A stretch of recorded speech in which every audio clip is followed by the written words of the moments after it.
ก่มองโกรุ่นอาทิตย์ปลายเนาะมี2-3ตัวนี้มันอาทิตย์หนึ่งพ่อพันธุ์แม่พันธุ์อย่างบ่หลายเทื่อแล้วก็เก็บไข่เข้าไป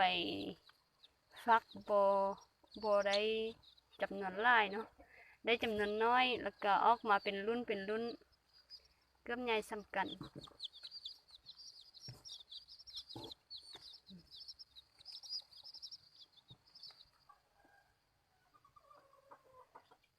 พ่อพันธุ์แม่พันธุ์แม่นโตนี้เนาะก็ยังมีพ่อพันธุ์แม่พันธุ์บ่หลายเทื่อ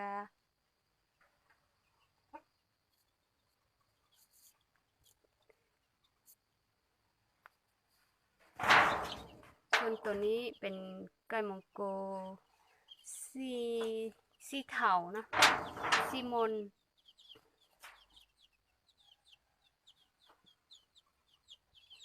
รุ่นนี้รุ่น3 อาทิตย์แล้วเนี่ยใหญ่แล้ว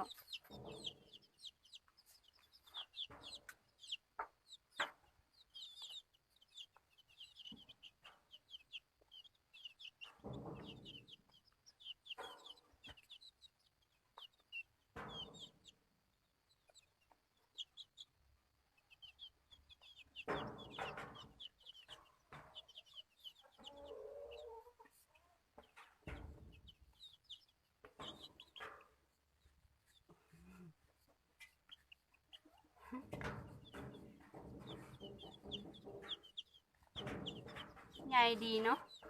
ไก่มองโกนี่ตุ้ยผีใหญ่ดีเนาะเป็น